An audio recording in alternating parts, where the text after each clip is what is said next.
Hello, friends. It's time for Talk Fort Dodge, the show that uncovers the stories behind the houses in the heart of our community. I'm Jeremiahjcondon. And I'm Todd McCubbin, and today we are here with Charles Clayton. But before we start that, let's do a quick market update.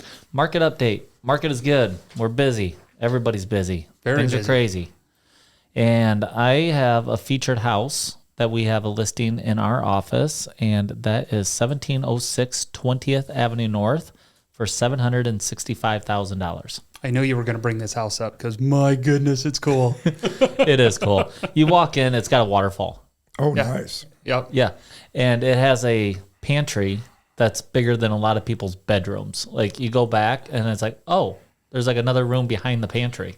And it's the pantry's cool because it looks like it's just a cupboard door. This cupboard doors open up, and it goes into this huge room with another refrigerator and everything else. Yeah. Like, this is so crazy. Who thinks of this? Then there's a family room, and then there's another like family room, but it's like an office. It's got built-in everything. Yeah. And I said, wow, this would be a really nice office. And then when you walk on the other side of the house, there's an office. A really nice office.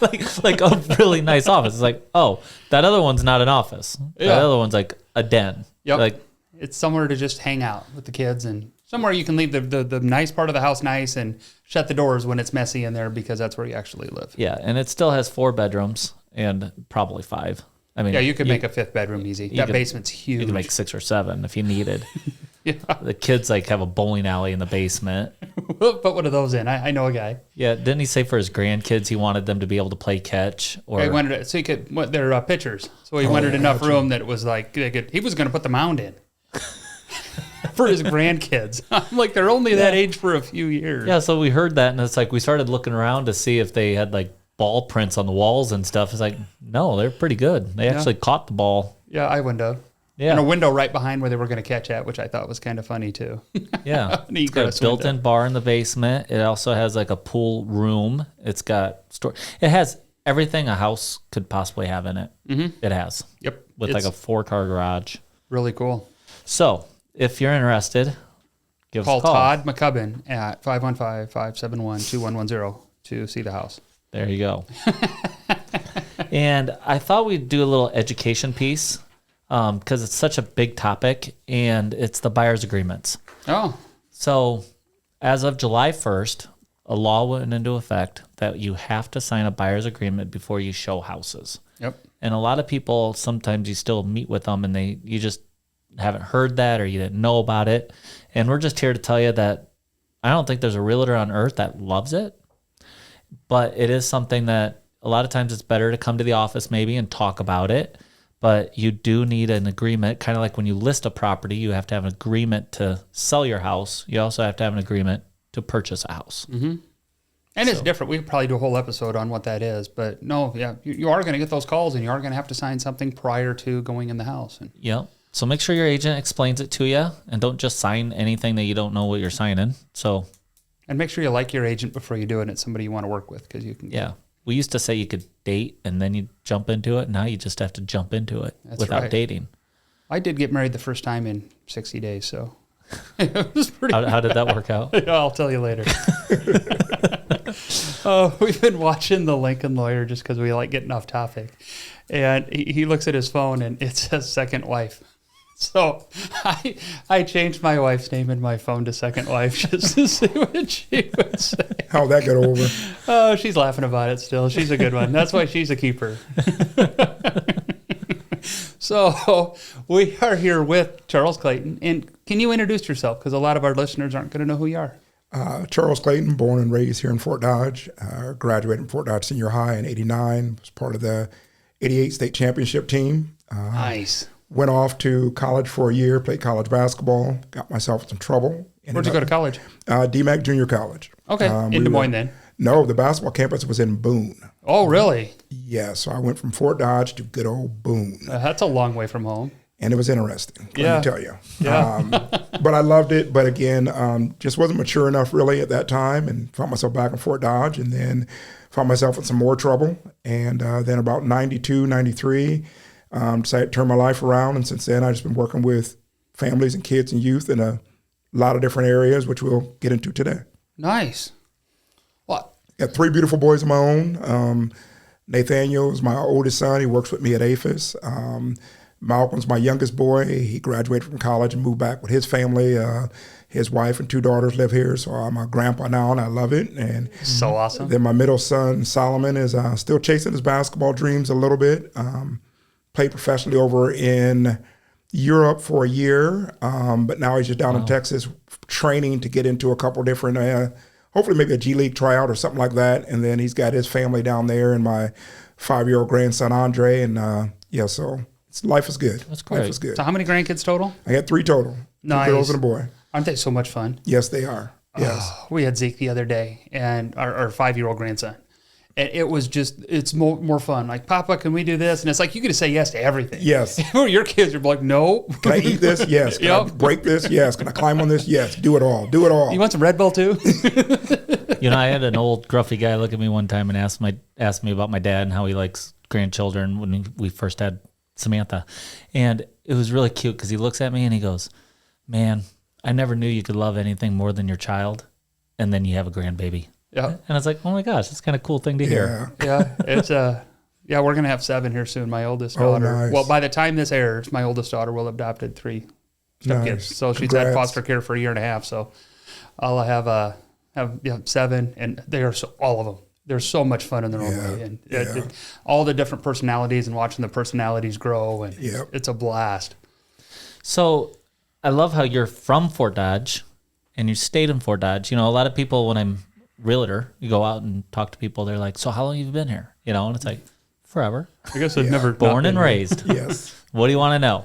Yep. Remember it all. Remember that state champ? I was a sophomore when you graduated. So Yeah. remember watching all those games, and that's cool. And then you talk about being born and raised. It's like, I know everything about the community. Well, then 2 or 3 years ago, I took the Fort Dodge leadership class. Yes. And we went to AFES. Yes. And that was eye-opening. It's like you've heard of it, but to go in there and actually see what you do was really eye-opening. Most people say that.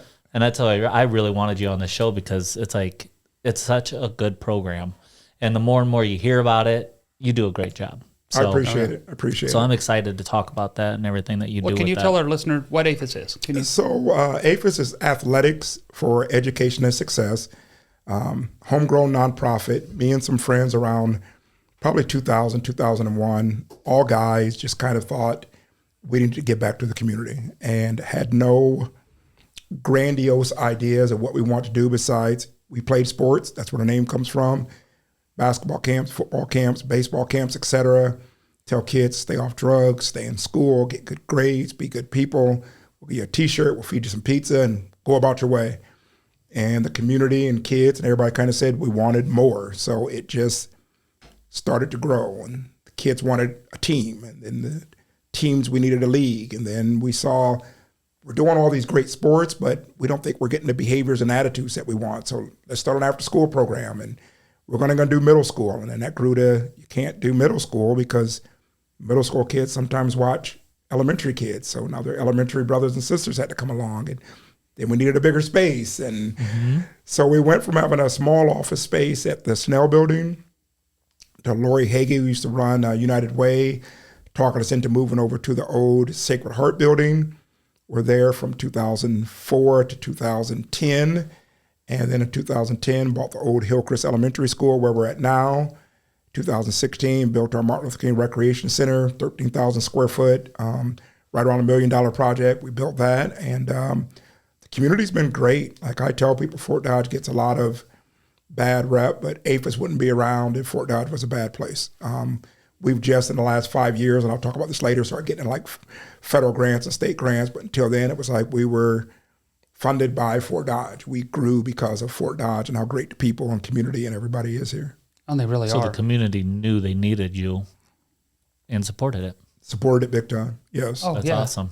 Everybody we've had on, and I'm not going to say, and we've talked, Fort Dodge has its elements, but to actually take some of those elements and say we're going to do something about it is something that a lot of people want to do, but very few people are willing to grab that bull by the horns and say, let's just get this done. We're going to do something. And a testament to that is, we started with a team. And it was such a huge draw. The team turned into a league. The league turned into a building. The building turned into let's build a bigger building.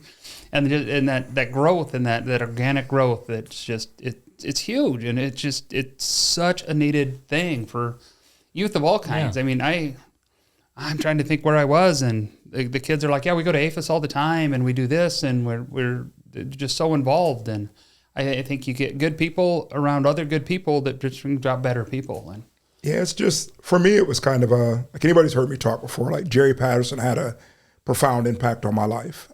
From when I was going to Hillcrest Elementary School, and me and some friends walked down to the local YMCA, which was called the Y back then, and we heard everybody talking about going there. We didn't know you needed any money, so about 5 of us show up, and we walked all the way down there, and you got to have a membership. We don't know what a membership is, and Jerry said, come here, and we were probably 4th, 5th grade then, and basically said, you write this letter to a sponsor, I'll get your membership for $1. And we lived at the YMCA till we graduated. And after I got myself in trouble as an adult, who knocked on my mom's door, hey, I heard you need a job, heard you're trying to get your life back together, Jerry Patterson, come out to Patterson Field and work for me, come back to the Y and work for me. So for me, it was, I got to give back. Like he took an interest in me. There's a few other gentlemen I could name, Dr. Phil Wormsley, Dr. Haggard, Dr. Barry Hill, that have all just been inspirational in my life. For me, it was, I got to give back. It wasn't even like a second thought. It's something that I just felt like God wanted me to do, and I was in Fort Dodge to do it. So yeah, we're at the right place at the right time. Yes. Found the right person. Well, you hear so many stories from like NFL and NBA players that like they were going down the wrong path, and a coach or a team pulled them back in. You know, I remember Donald Driver reading the thing about him and how he donates all this money to his old high school. Yeah, and it was because he was living in a box, and if it wasn't for his high school football coach, he was going down a different trail, and he ended up having a great career. Exactly. It was awesome. Those stories are awesome. Yeah. So, youth programs. So, what are some of your favorite stories about some of the youth programs you've created? So we've got a lot of different programs. So we've got our after-school program, our summer program, and then there's a bunch of just sports programs. But I think I don't really have maybe a favorite, but I'll just share, like, we've probably put about 20 kids graduated from AFES or left AFES and went on to play college sports. So we've had boys and girls that have gone on to play JUCO ball, football and basketball, Division II basketball, NAIA basketball, and then even Kyle Beisch and Solomon go to play overseas professionally. And so that's something I'm really proud of. That, like in Little Fort Dodge, you got someone that's had 20 different kids be able to get college opportunity out of this little AFES program. And then we had another young lady that went through our program, and she started when she was younger. She got to high school, we gave her a job. She went off to college, we gave her a scholarship to help pay for college. Throughout college, she would call back if she got in any binds, but her first vehicle, she called her AFES Mobile, because she said she saved up every check to buy that car to be able to get her around. And this was a young lady, her and her sister, basically through high school, raised themselves. Dad was not in the picture. Mom was on fighting her demons with alcohol and drugs. And she graduated with her master's and is now also working in Des Moines in the same field, working with kids and families and things like that. So those are just some of the things that I always share. Like, we've just been able to do a lot of different things just to get kids in Fort Dodge exposed or off to like better paths. So there are a lot of great elements to this town. Yes, there is. But a lot of people aren't introduced to them. Like even you said, born and raised, been here my whole life, and went to AFES first time, like, this is so cool. But you get those kids that they grow up and they don't get to see all the other great things there are. You know, you go into the Y not even realizing you need a membership. Yeah. Like, nobody told me I have to pay to go here. They just said they're going to the Y. I'm going to the Y. I'm going too. I'll be there. Oh, wait, I can't go in. This is wrong. Yeah. I want to be able to do this stuff too. And have those, Dr. Wormsley had a huge impact on my life later when I went to University in my 30s. Same. And it was, all of a sudden, there's Dr. Wormsley. I'm like, what are you doing here? And okay, well, you guess I'm signing up for school. Yeah. Let's finish this degree. So, yeah, when did you go to University? Graduated from BV in, I believe, 97. All right. Yeah, I was 38, 37 when I got done with it. So it would have been a lot later than that. But yeah, that's a great resource. Yeah, I think I was 28 when I graduated from out there. And again, Dr. Wormsley is one of my teachers out there and just pushing me along and letting me know he had confidence in me going back and doing it, being a non-traditional student. But even have something like that in your community that people can take advantage of. Like Fort Dodge is just such a neat place. We got so many opportunities here for people to do good with their lives. That's why I've stayed. I've had calls and opportunities to work for other nonprofits or take AFES to other cities, and it's just like, now Fort Dodge is home. Like this is the community that took care of me and raised me, and kind of was a village that made sure I stayed on the right path even when I ventured off. And it's just about giving back. It is. And that's part of the reason we do this. It's our little way of spending the time every other week. Tell everybody what Fort Dodge is all about. All the great things. Oh, 100 episodes. 100 episodes. I didn't bring that out. You're the 100th. 100th. Yes. So you guys should be commended for that. I mean, it says 34 on the thing, but it's really 100 because we did a bunch of them, a bunch of little mom and pop things on FaceTime. So what are some of the biggest challenges you come across? Just adapting. So I tell people, whatever I tell you about AFES today, because we are homegrown and not nationally affiliated with anybody else, we can adapt when the community needs it. So since we first started, I mean, now we've got a prison reentry program. We've got a youth juvenile diversion program, our in-school leadership group and mentoring program, that when those needs come for the community, adapting to that and being able to change with the needs and changes of the community can be challenging, can be hard. But I've always had a good enough board that understood that. My staff are amazing and very flexible to be able to go with those things. We've got our food pantry, but then last year we started doing our food pop-up pantries. So we'll just, on a Saturday or Sunday, if it's cold out, we'll fill up that gymnasium. Otherwise, outside, we'll just put up hygiene products and food, and people come to the community can come take as much as they want. And every time we've done that, we fed over 100 people. Wow. With the most we ever served was 187 families, which was 310 people. So, again, but that's a challenge. Now we got to find out where we're going to get the food, and where we're going to get the resources, and where we're going to get that. But my board allows me to be able to kind of, Charles, you got an idea for a program. Can you find the funding or volunteers or expert for it? And so that's the challenge. I go out and try to find some grants I can write, or who can we partner with in the community. And God's always kind of just found a way for us, man. So if somebody wanted to volunteer, how do they get a hold of you? I mean, that's something we can can try to help with. They can pop out anytime and just ask for a tour, and then we get you some volunteer paperwork, because everybody's got to fill out background checks and everything like that. Or just give us a call, 515-955-2969. Always need volunteers for a lot of different stuff. We want to get more into community gardening. Okay. And I've tried to do that myself the last few years, and it's been a failure. So we are looking for volunteers, and we're working with a couple master gardeners here in the Fort Dodge area this year to come out and kind of take that over. So my basketball and sports background isn't trying to do a garden. And so we're enthusiastic that it's going to finally work out better this year with some experts in that area, and not. But you said water it every day. Enthusiasm isn't enough. It still died. No, it's not.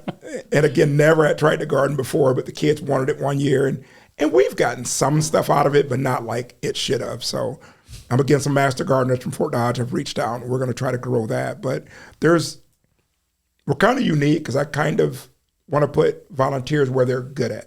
Yeah. I don't want someone that's good at art or music coming and saying, volunteer to do math with this kid. If you want to come out and do music, if you want to come out and teach the kids a podcast, then we're going to create that class or that opportunity for those kids to do that. Because if the volunteer is loving what they're doing, that vibe and that energy just spreads off, man. And then the kids have a better time at it. So. And they see that. It's funny how kids just recognize you're trying to put a square peg in a round hole. They're like, yeah, you don't care about this. Exactly. So why are we? As much enthusiasm as I might have, this isn't my passion. Yes. Passion goes a long way. Exactly. Well, you've had a lot of good companies partner with you over the years, haven't you? I know, didn't the hospital help with shoe? What is that, shoe fund or? So the first day of school, Unity Point Health and AFES have teamed up to try to make sure middle school kids go into that school with a brand new pair of shoes. They don't want any kid to be able to start that first day or that first week without a brand new pair of shoes. We've had a great feel good. Yes, just start your year off feeling good and looking good, man. So great partnership with the Fort Dodge Police Department. We've got a gun violence intervention program we started after we had kind of that really deadly 2023. We've got a youth diversion program that any kid that's maybe arrested or was going to get arrested for a simple misdemeanor, they can get referred to AFES instead versus going through all of that. And our JCOs and our police department and our city of Fort Dodge, Mayor Bemrick, David Feark have been great to partner with.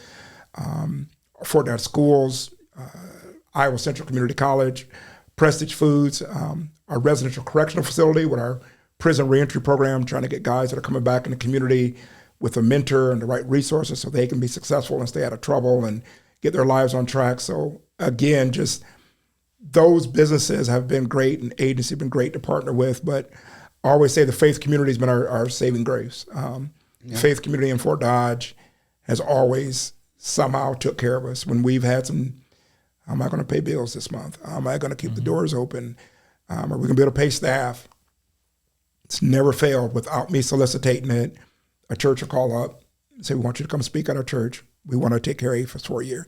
It's whenever we've gotten those moments, yes, it's the faith community of Fort Dodge has been like it's God sent. There's just nothing short of it at all. So that's amazing. Yeah. It's like one of those everyday miracles that almost you gives you about. the chills. Like, you know, how are we going to do this? And all of a sudden, phone rings. Well, I tell people, like, you know, we start off with athletics for education success because it was all us guys. But I say a lot of time it's you could substitute that for allow faith and everyone succeeds because God's took care of us. I mean, I didn't know how to write grants when I started this. Now I write 50 grants a year. We didn't have all these partnerships. We didn't know. We were operating as a nonprofit and didn't even understand that you had to actually file to be a nonprofit. Yeah, IRS wants to know that. And you got to file it every year. It's like filing a tax return. So Price and Walker, they saw me one time and said, hey, do you guys need to get your 501c3? Like if you're going to be a nonprofit, like we're a nonprofit, we're paying for this ourselves and we ain't got any money. They're like, we ain't making money. Yeah, they're like, no, like if you want us to donate, people will give you a lot more money. They filed all our paperwork for free. Oh, wow. And so, yeah, it's just been things like that where it's like Fort Dodge has just been those amazing. Things add up a lot. Yes. It makes it a lot easier. I think we've got to the point at several of our companies that if you're not a 501c3, yes, we're not going to do anything. And it's not even it legitimizes that that's what you're doing. Yes. You know, you're not giving it to a person, you're not giving it to a business, you're giving to somebody whose entire goal is I want to make this thing better. Yes. And has a track record at it. Yeah. Yes. Yeah. Yes. It's awesome. And it makes it a lot easier. And it also, the churches can call and say, hey, now we can give you this money because before it's kind of a gray area. Yes. Yes. Now I'm giving it to this organization that has a board that's legitimately making the world, making Fort Dodge a better place. So let's transition to your new job because as a small entrepreneur, yes, I think the SBDC has a huge role in that. So what do you do for the SBDC? So I just noticed the SBDC over the years kind of always had this part-time position open, and it seemed like because it was part-time, people probably use it as a stepping stone or would promote into other jobs or better positions. So it came open, and I just went out and talked to them and said, hey, I've got a full-time job. I'm not looking for something bigger or better in 2 or 3 years. Like I think that me helping entrepreneurs, whether they're beginning, whether they're already in there and they're looking to scale up or down, or they need just marketing help or whatever it may be, that I would love to do that. And it would fit good with what AFES does, just helping the community. And they were crazy enough to hire me, man. So I've been there about 4 months now. I'm loving it. I'm learning a lot. I've got about 4 or 5 businesses. I think we're really close to getting them some funding. But it's just been something else. I just really felt in my heart with entrepreneurship and financial literacy. That's a missing piece. Are you really helping families? Are you really helping youth for the future if you're not talking about financial literacy and being an entrepreneur? So that was just something that was always in the back of my mind, and the opportunity came up, and I'm loving it. I'm loving it. I can only imagine that'd be a fun job. My wife kept telling me I should apply for that and do it. I'm like, I do not need another part-time job on top of the 17 I already have. And that's how I kind of felt. And it was just came down to like, I think it'll fit. And so I just told them, hey, my biggest thing is I'm busy in the community, and can I just have a flexible schedule? And they were 100% gracious enough to say, hey, we'll work around that schedule for you, Chuck. So that's cool. Yeah. Yeah. Well, this next question is going to really tie into real estate because we're real estate guys. I like this one. What are some common challenges new business owners face? I think people just coming in the door, it's just the fear of just taking that risk. Yeah. You know, and you probably see the same thing with people buying homes where they really want to take that jump or take that risk. But it's like, you got to bet on yourself. And then you got to just be able to ask the questions you don't know. The biggest thing is people don't want to seem out of the know or uneducated or in the dark about things. But it's like, that's what we're there for, to just answer all those questions. And I don't know it all, but we got a great network with the SBDC that I can find that answer for you. But people will come in, and I think it's just that fear of the unknown and not wanting to look out of place or like, do I really want to take this risk? And I tell people, take it. Take the risk. Like, I don't care what age you're, whether you're 20s or in your 60s, like, take the risk. Like, bet on yourself and do it. A lot of times, if you've been thinking about it so much that they've made the step to talk to you, Yes. they've already thought about it. Yes. You know, and now they're trying to take that next step. So I like that. It's like, if you've put this much thought and time, effort into it already, jump. And technology, especially AI, which a lot of people don't like, but I love it. It's made my job so much easier. It's not as intimidating to start your own business as it was 10, 20 years ago. A business plan is not as intimidating as it was 10, 20 years ago. Technology and AI have made things so much more accessible and even the playing field that, like, now's the time. If you want to do it, go do it. Take the risk, get some help. Come talk to the SBDC. We'll get you on the right path. We'll point you in the right path. But I was kind of like this de facto person people would come to in the community, especially the Black community. Chuck, I want to start a business, man. I'm going to talk to you. So the other part of this was, I probably need to know what the hell I'm talking about or the heck I'm talking about.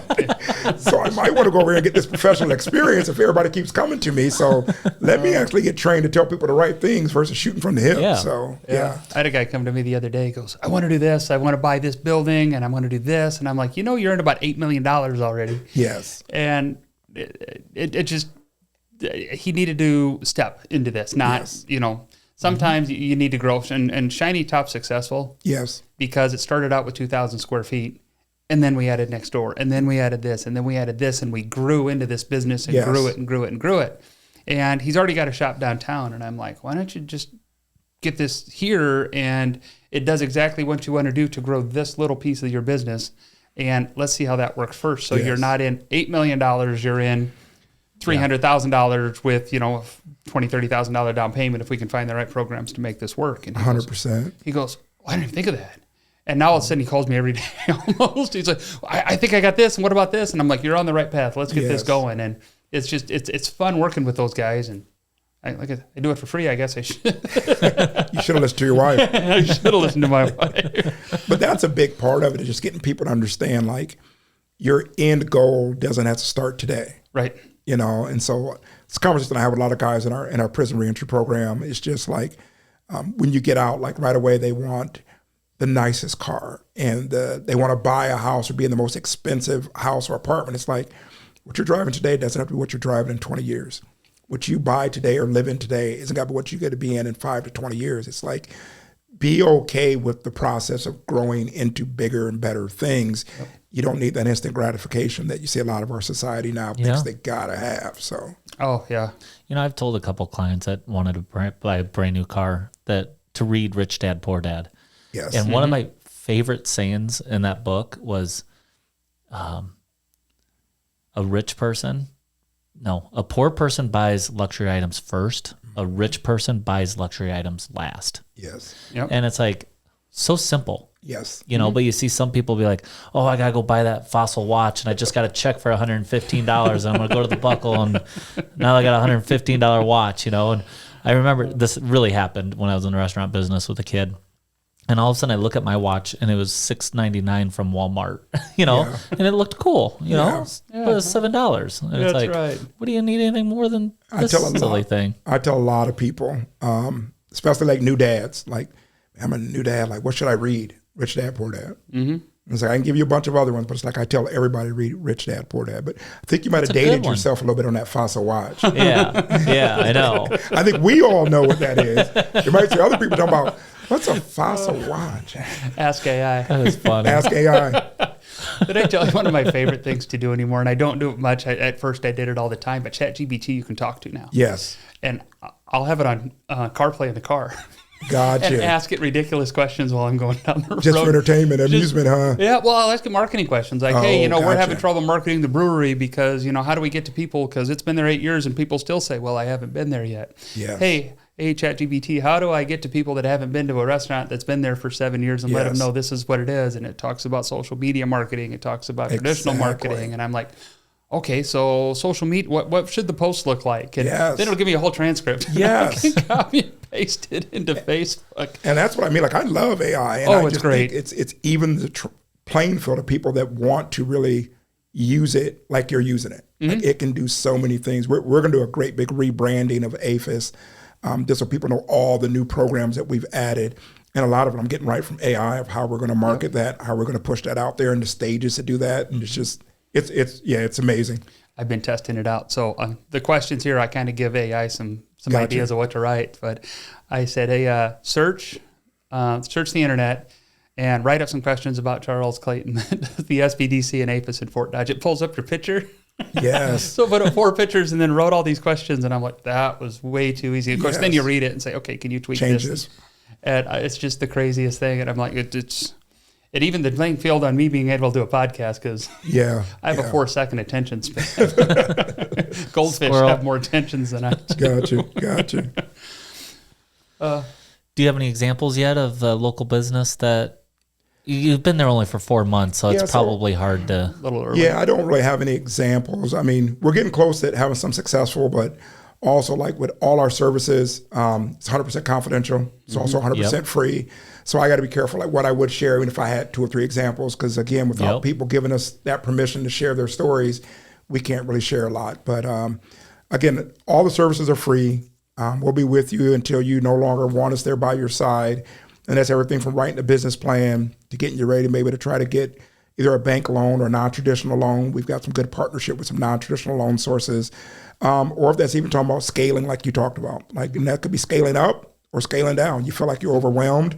Your budget isn't really working out. Maybe we got to scale back but not close doors. So those are all the different things we can talk to people about. That's very interesting. I never thought about that. Like a struggling business that needs a little help. Yeah. We have one right now that, and I'm not going to say who it is, but we're going through the numbers. I'm like, why isn't this working? This should work. I mean, we're making this much after labor. The material's already done here, and start putting everything together. I'm like, we just need to scale. Yes. I mean, our problem right here is we need 3 crews, not 1 crew, because when we get to 3 crews, now all the base bills are paid, and we can make this work, and that realization. And now all of a sudden, I got to meet him tomorrow. I should talk to you. You can help with this. And he goes, yep, I got 2 more crews ready to start in the next 2 weeks. We just got to get the trucks and the trailers and the tools and everything to work. And, and I'm like, now we can actually make this work. And, we can gross in that $1.5 million next year, maybe 2, and actually make some money. And this is going to work really well. But at, $400,000 a year gross revenue, it's not going to work because the bills to keep the truck and the health insurance and the insurance and all that stuff just can't make it work. So it's funny you say scaling up, and then I got other ones where I'm like, I'm just ready to scale back and get rid of this. Yes. I got a buddy that expanded way too fast, and we had this discussion. He's been on the phone with me half the day. He goes, I think I'm going to get rid of this office, this office, this office. I don't think I'll make quite as much money, but I'm tired. I'm like, and at some point, you got to buy back your own time. Oh, yeah. I mean, you got to remember to buy back your own time and make sure that you still have time for yourself and your family and everything else, or why are you doing it? Exactly.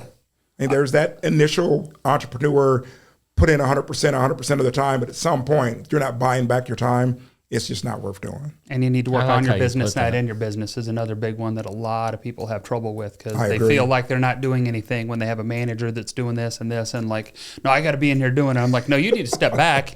You need to watch what's happening. So Myrna, our secretary, has been sick for 4 days. And she came back today, but that 4 days was such an eye opener for both of us. Yes. Because all of a sudden we're like, she's doing a lot of stuff that we should probably be helping with. They're finding some help, so we're hiring another secretary. Yeah, that's what you're saying. When we came in, you might be hiring one, huh? Yeah. So I can't wait until she starts, and we can kind of start getting everybody trained up, and so when somebody is gone for 4 days unexpectedly, it's not you don't get hit. Yeah. It's been rough, but it's good for us. I think it was a learning experience that we can kind of take this and move forward. And, having somebody like the SBDC and somebody that's been through this before and seen other companies go through this with that experience is. We've got a great network of just people we can just throw out questions to, and just one way or another, one of the counselors around the state, because we cover the whole state. Here in Fort Dodge, we cover 13 counties, and there's somebody out there that's been through it already. Oh yeah. And they can help us out. So. Well, and to be fair, Lisa Shimkat was in that seat here a few months ago. Yes. So we can. She actually was the person that hired me before she left. So thank you, Lisa. If you're watching, I appreciate it. We'll send it to her. Yeah. Well, that's something I really learned is I've always thought the SBDCs to help you start. Yes. I never thought about if you're struggling. A lot of people that are struggling just throw their hands up. And at that time, you become depressed and almost like a failure. I mean, I've had buyers to get declined for a loan. Yep. And then they just feel like a failure. And it's like, no, you're not a failure. It's just like red tape. Exactly. We just gotta rebuild. You gotta build yourself back up, and we gotta just figure out what we need to do, and life will be okay. Who you need to call. And you're talking to one of us who's like, you got denied for that loan, but I call this person. Yes. And he will tell you do this, this, or this, or he'll tell you get counseling help, or he'll tell you. Maybe we were going down the wrong path. Let's sit down, figure it out. And just because you didn't get this home today doesn't mean we can't get your home somewhere down the track. Keep your head up. Yes. Pick yourself up. Don't get depressed. And a lot of people go under that rock, and I agree. I don't like that. I always want to keep building people up because got to build up our community. Yeah. That's right. And that's exactly what you do. That's one of the reasons I wanted this new role. Like, people say I'm crazy for taking it on, but I think it fits good in my wheelhouse of what I just want to do to help and give back and set up families and individuals just for success, man. And I think that, again, I'll just keep harping that financial literacy part, that if you're not doing something with that, we're missing some of the boat. So I think what you're really doing is building future donors. Oh, that would be People good that too. Can get back to AFES later. That'd be good. Because we're 25 years in, and so in my mind now it's like legacy. Yeah. Like what's going to be the legacy of AFES, and if I die tomorrow and AFES closes in a month, then I didn't do anything. Right. So it's like I'm really now thinking about legacy building, and we did a strategic plan this last year for the first time, and really to look at how do we rebrand things and get our total message out, what we're doing in the community and what our needs are, and how to set ourselves up for next 5, 10, 20, 30 years. So long after I'm gone, hopefully I can live another at least 30 years though. Yeah. AFES is still in the community doing great things. So yeah, we're about the same age, so I'm hoping we're hopefully we can have this podcast in 30 years. We'll go back and watch it and comment on it. That's always something you got to think about, because you have a very specific personality too, and a lot of the kids that you work with, like right now you're smiling and happy and this and that, but I bet some of the kids come in, you got to change your demeanor and be tough dad. Yeah, tough coach or tough dad. So I coach high school basketball too with Coach Willie Williams. He's the head coach, and Willie will tell the kids sometimes, well, you know how it is. I'm the good cop. Chuck's the bad cop. I get to be nice here, but it isn't all the time. But it's out of love. I think the kids, they figure it out after a while. Sometimes at first it might be some of this, but that it's all out of love and caring, and the parents figure out that, I might be gruff, but it's got your son or daughter's best interest. Even with our guys coming out of the reentry program, it's it's still some rules there. You're an adult, but there's still some things that I expect if you want my help. And if you don't want to do those things, I'm not going to help you. And it's I'm not trying to be bossy or anything, but it's if you're going to be successful, there's rules to the game, man. There just is. I can't do it all for you. I can lead a horse to water, but I can't make it drink. Yes. And the same thing. I can lead you. I can show you the path, but you have to put the work into this. Yes. I can't work at this harder than you're working at this. No, I can't want it more than you want it. No, exactly. It was just a couple months ago we watched Miracle with the kids. Yes. And it was so good. Yes. And one of my favorite shows, favorite sports movies. He sat there with them real quick and he's like, hey, I'm not your friend. And if you want a friend, talk to him. And then he turns around and walks away. I'm like, that's great. I'm your coach. I'm your coach. focusing on the last 25 years, is there a lesson that you can kind of tell the people, the most valuable lesson to you that made the biggest difference? So I'll say two. First is just perseverance and resiliency. To get anything out of life, you got to be resilient. You can't go under that rock. You can't get depressed. You just got to persevere and you got to push through, because I think a lot of people, they get to the point where they're about to break through that wall and they give up a day or two too early. Mm-hmm. And it was right there. It was right there. You just got to keep pushing.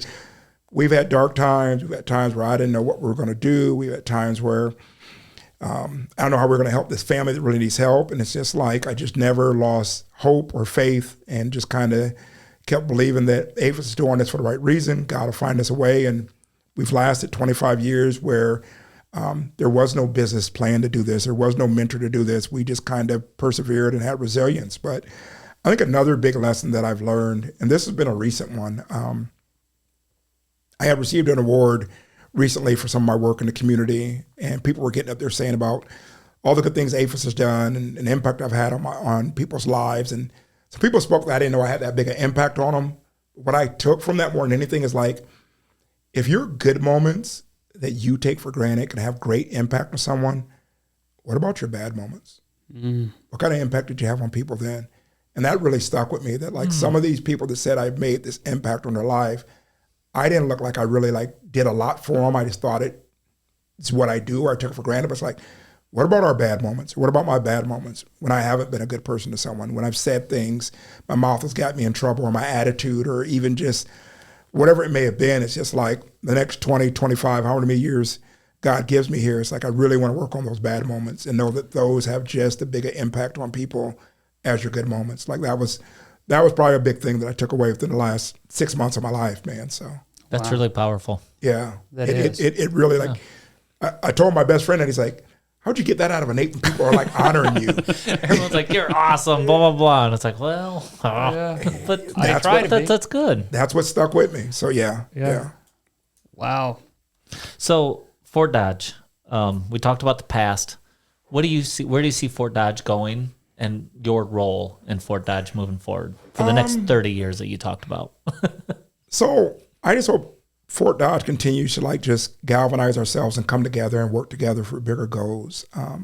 I started a community empowerment committee right around COVID, and that involves city manager, some city council, the mayor, chief of police, Iowa Central, Unity Point, Preston, some ministers, juvenile court, DHS, school systems, and we just get together monthly, try to get together monthly, we have to cancel sometimes, just to talk about issues in Fort Dodge, how we can make Fort Dodge better, how we can partner better. We do a yearly summit around that theme of all these people getting together. We were in our 5th year of doing that summit this year. And so I just want Fort Dodge to continue to come together. There's so many, whether it's social media, news, or just real life, people that just want us all to hate each other and pulling us apart. It's just like I always want Fort Dodge to just keep pushing and saying, we can be different, we can be better, we can come together, we can agree to disagree for the betterment and what's bigger for the community. Prime example to me is the new pavilion.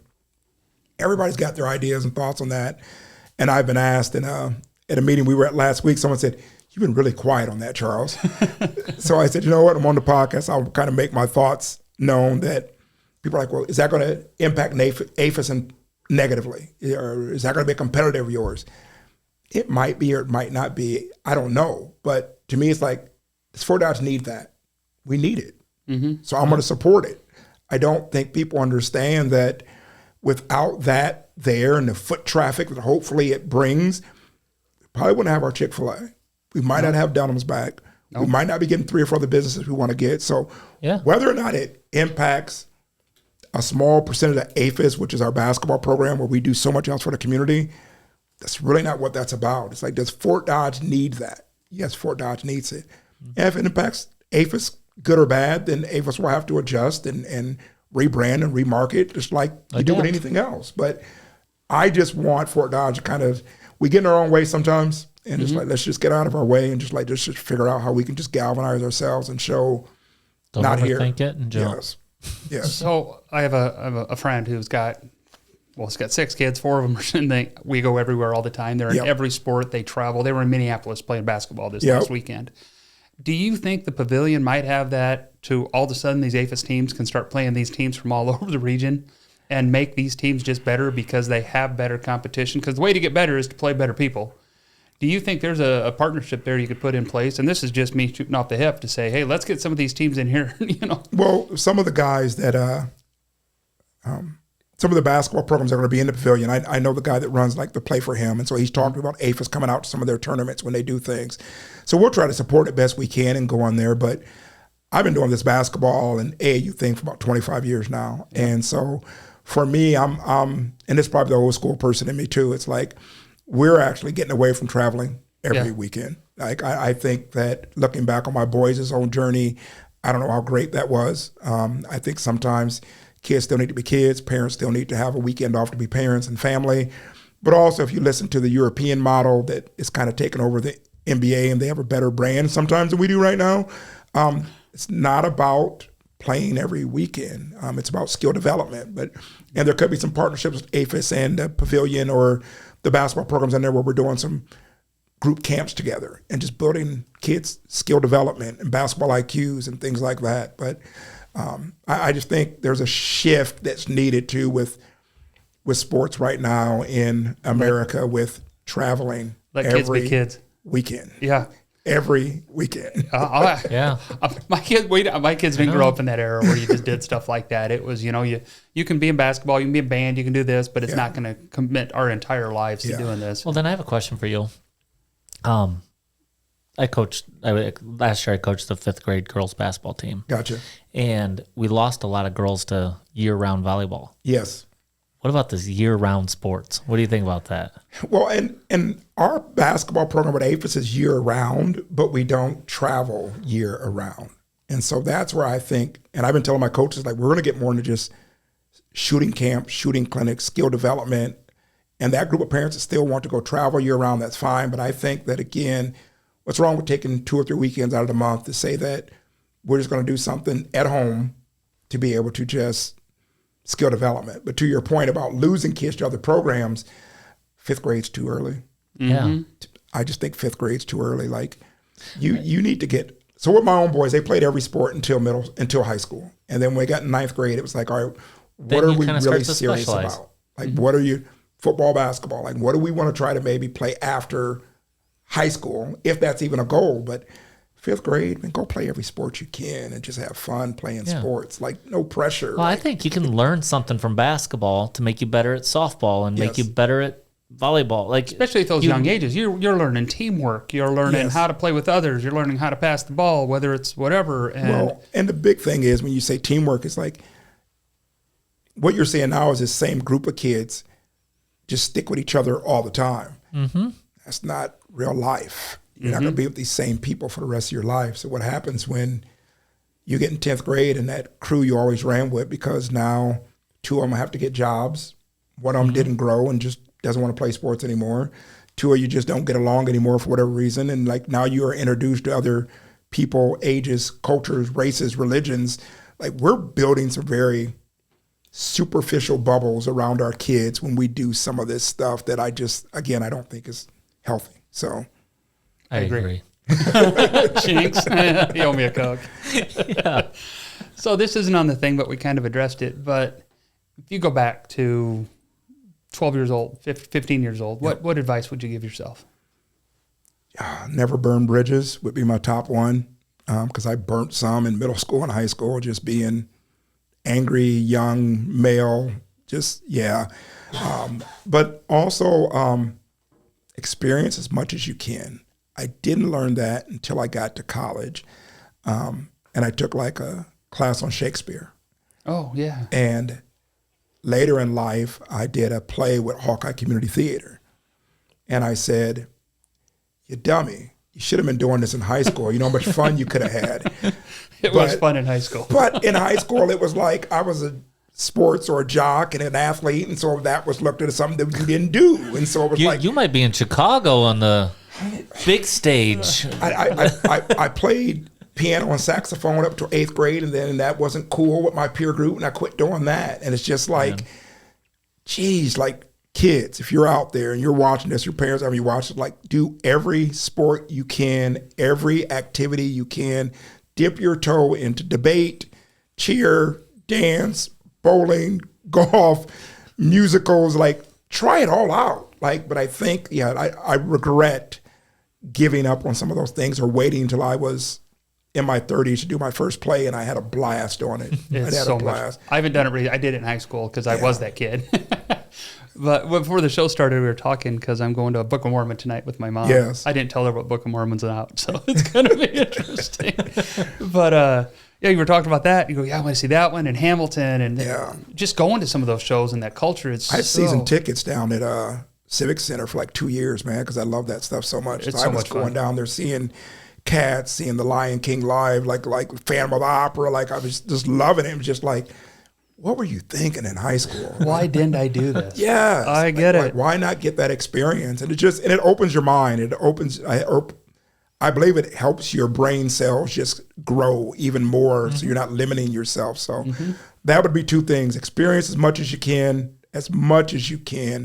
and just don't burn bridges. Do you remember mini courses in your middle school? Yes. Do they still do those? Because I don't think so. that was the coolest thing. Yes. You just say, What is it? Mini course? Mini course. It was like a 45-minute. They had like 1 week a year. Yep. Where they would break up and you could just take all these little 5-day classes in whatever. I did one in fishing. I did one. Yeah. I think I did one in metal with the shop teacher. Yes. And all these teachers would bring in what their passion was, what they did in their off time, and teach it as a little mini course. And it was so cool. You got exposed to so much. You learn how to take a hook and we should do mini courses. We can do them at Frenzy or we can do them at AFES, and we'll do little mini courses on how to do different. Well, shooting a bow and arrow was one of them. It'd be nice to do them in the summer for kids. Wouldn't that be cool? We're doing a big thing with the cops this year, or law enforcement. I shouldn't say just cops, but it's called Cops and Bobbers. So we're going to take 25 kids out with police officers, sheriffs, DNR, Highway Patrol, and take them out fishing for a day, teach them how to do all the little stuff, and then we're going to grill afterwards. So, the mini course thing, I'm thinking, like, we can follow that up with this, and then we can do this. So. Yeah. Well, call me on it. We'll get together, because we talked about doing something like that, because it'd just be cool. Yes, it would. We'll teach you how to archery at Fort Frenzy in the Cardiff Center or whatever. So, look at that. Teach you how to cook the right hot dog at the perfect temperature. I got a slot dog. Teach them just to put their phones down. Yeah. Oh my gosh. That's big not thing. Yeah. Get away from some screen time and just get kids back to just enjoying just people to people time and living. So awesome. Living. Well, thank you so much for everything that you do for our community, and you bring so much positivity just to the table, and I appreciate it. Thank you for that. I got a great board of directors, great staff. Like I said, people that I've always had around me. I'm kind of the face, but they're the ones doing all the grunt work and making things happen, man. And without the board that I've had, and without the staff that we have, and people and the volunteers that come out and just do amazing things, that we wouldn't be able to get half the stuff done on the low budget that we got. So it's, again, Fort Dodge. Yep. Fort Dodge is just say what you want about us. When we need to come through for each other, we come through for each other. Step up to the plate. Always. Yep. Always. Awesome. Thank you. Yep. Thank you, guys. I appreciate it.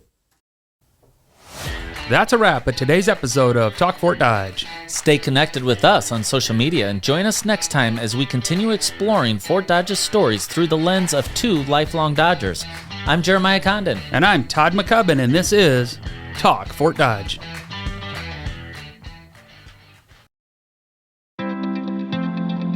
This podcast is produced by Spin Market and Digital. Located in Fort Dodge, Iowa, Spin Market's highly skilled team can help you increase your market by updating your website, improving SEO, designing advertisements, and producing podcasts that will grab the attention of your market. Contact Spin Market today for all your digital marketing needs at digitalagent@spinmarket.com or call us at 515-302-8026. And to learn more, visit our website at www.spinmarket.com. That's digitalagent@spinmarket.com or 515-302-8026. Or visit our website at www.spinmarket.com.